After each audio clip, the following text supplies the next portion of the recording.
Since everyone's throwing out their ideas for how to fix EU5, how to make it better, how to adjust it, make it more fun, realistic, historical, whatever, I'm throwing my hat in the ring.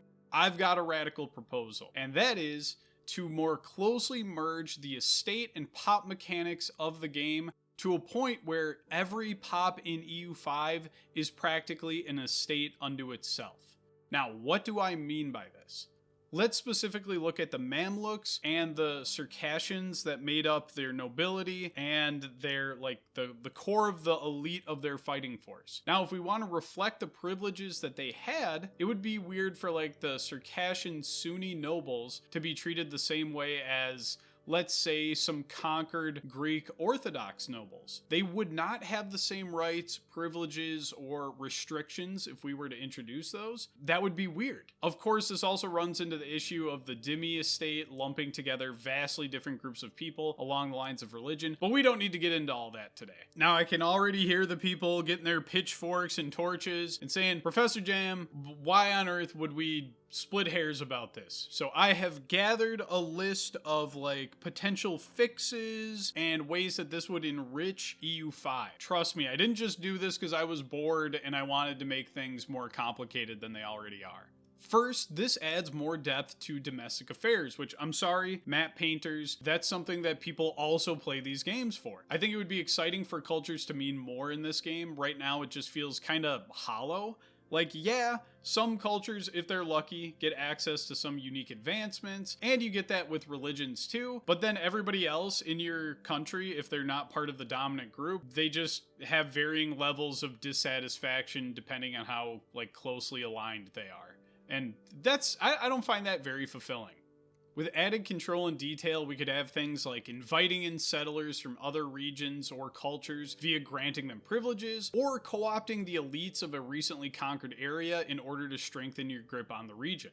You could try to implement weapon bans for certain classes or groups of people in an attempt to, promote stability or reduce unrest. I don't know how it would be reflected mechanically. It could blow up in your face, and certain sections of society could rebel against you. I think that added depth there is something that Paradox could use to open up a lot of design space that could add a lot of content there. And as players, we want more content. We want to be able to make meaningful choices. For the people concerned with historicity, hey, this is another way to kind of nudge things in a historical direction if you so desire. And then the people who just want to, min-max things, I could see people doing some crazy stuff by inviting specific cultures or granting certain privileges to people in order to really min-max things. I feel like both sides of the aisle here, if you want to use that analogy, get something really good out of this. Right now, non-dominant cultures and religions are basically just an obstacle for a player. There's really no incentive to try to accommodate a diverse population within your empire, within your state, whatever you're playing as. You just want to quickly convert them all and then move on so that you don't have those various penalties. This also helps address the problem of populations becoming too homogenized over the course of the game's runtime. If each pop group were its own estate with its own privileges, this opens the door for setting conversion laws or efforts, as well as using the already existing estate building system to model hubs of worship or cultural significance. A city might have a temple or church or whatever that lowers unrest, increasing literacy for certain pops, but also harshly limits how much conversion can take place against a certain religious minority. Now we have an interesting trade-off that we can build off of. Again, there's already a precedent for estates having buildings, so the infrastructure is there for something like this. Right now, it doesn't feel like there's many interesting choices available to the player when it comes to expansion. You blob, then you see how long it takes to integrate the territories, and if it takes too long, you make a subject and then diplomatically annex them later. With a more detailed system like this one, you may give more consideration to what areas are suited for conquest. Is there a smaller ruling elite that might be easy to work with, that won't pose much resistance? Can you afford to give some short-term privileges to the locals and keep them happy while you encourage migration into the region from other groups? Please, Paradox, give us some more gameplay and content that doesn't just need to be spoon-fed to us via events.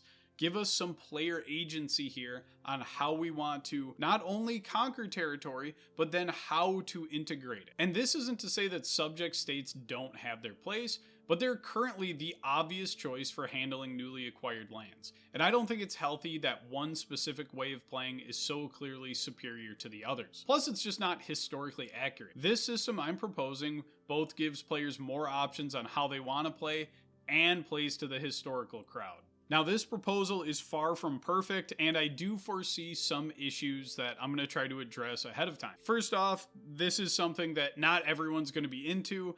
EU5 already has a lot of buttons to press, a lot of tooltips, a lot of pop-ups, a lot of information flying at you, and there's going to be a portion of the player base that says this is enough. So for those players, I would say there should be some degree of automation, which does seem to be a design philosophy that Paradox is adopting. But more on that later. A second, far more technical issue is when do you consider a pop important enough or numerically significant enough for it to be its own estate? Like, is it when it's just one dude? Is it 100? Is it 1,000? Do we have it based on a percentage? This could be a lot to keep track of for the system itself, much less the player. So here's a potential fix for these issues. I'd propose something similar to what is present in Stellaris, where you can give default rights for species, only in this game it would be default like rights and privileges and restrictions for certain sections of society. For example, default rights for your religion group, and then pops that fall completely outside of your religion group. Same with your culture group, and outside of that group as well. This would streamline things for players who don't want to deal with the minutia and serve as something to be applied to those pops too small to warrant their own specific estate if the devs want to go that route. So the option would be there for you to set the rights and privileges of the 20 Welsh dudes that move to your land in Siberia, and if you don't want to do that, you can just ignore them. Depending on how they set this up, particularly with automation, I don't know if stability should be the currency used to grant or revoke privileges or restrictions.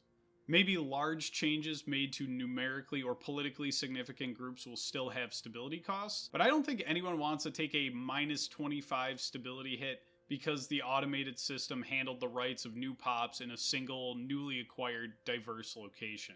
Instead, I think adjustments to pop privileges and rights should have significant and long-standing impact on satisfaction, rippling from the directly impacted pop outward along cultural, religious, and social lines. If I'm making life miserable for Catholic Welsh laborers, fellow Welsh, Catholic, and laboring pops should have potential to be impacted the most, followed by generally Celtic pops, pops in the Christian religious group, and pops in the lower classes. And again, this would depend on what exactly is happening, but I think you get the picture. Alright, one final issue, and one that I'm sure most of you have thought of by now, is also an issue that I have the least hope of figuring out mitigation for, and that is performance. I have no clue how much this would impact the performance of the game. Pop location, culture, religion, number, satisfaction, and affiliation with the states is already handled, so maybe it wouldn't be that big of a deal. Or every single nation in the game suddenly handling way more estates would double the amount of work that everyone's computers are doing, and they all explode. I legitimately do not know. Anyway, there's my crazy idea. Share it around to your friends so they can help you tell me that I'm wrong, or share it to people who are as delusional as me, and maybe we can bug Paradox to implement at least some of these features. I'd love to hear all your thoughts on this subject, whether you agree with me, disagree with me, think it's not feasible. Just have a civil discussion. Okay, bye.